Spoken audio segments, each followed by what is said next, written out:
Good morning, kiddos. Today we are going to continue covering Standard SS 8H11, Evaluate the Role of Georgia in the Modern Civil Rights Movement. Your learning target, by the end of class, you'll be able to describe the role of the March on Washington in the Civil Rights Movement. Okay, so the March on Washington occurs in 1963 when Martin Luther King Jr. leads almost 250,000 civil rights activists to Washington, D.C. to march, to bring attention to the needs for integration and to pass meaningful civil rights laws. They want to achieve full and fair employment. They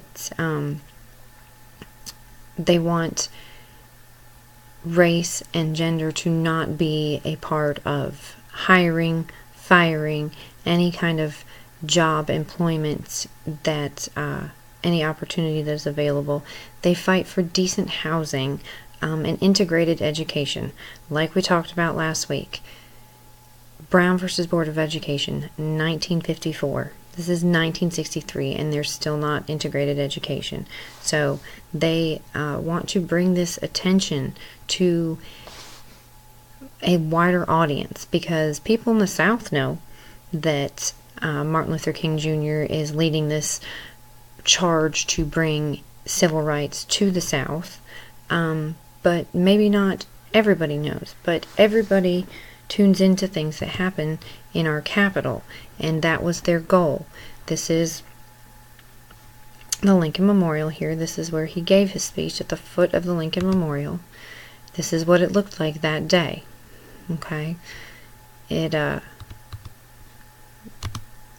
were a lot of people, like we said, with every event that Martin Luther King Jr. specifically has been involved in. There's no violence. They are peacefully protesting. They are literally marching on Washington to bring attention to lawmakers, to every American, as to what is going on, and that it needs to be fixed and that it needs to be changed. And as you can see, right here in the middle, we've got Martin Luther King Jr.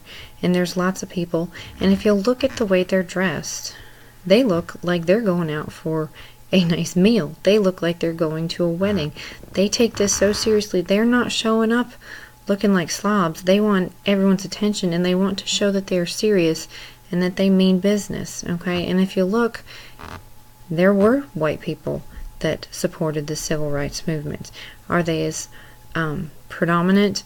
No, but they're there. Okay, this is showing progress of this movement, that it's no longer simply African American and black people fighting for their civil rights, but it's a more all-encompassing movement.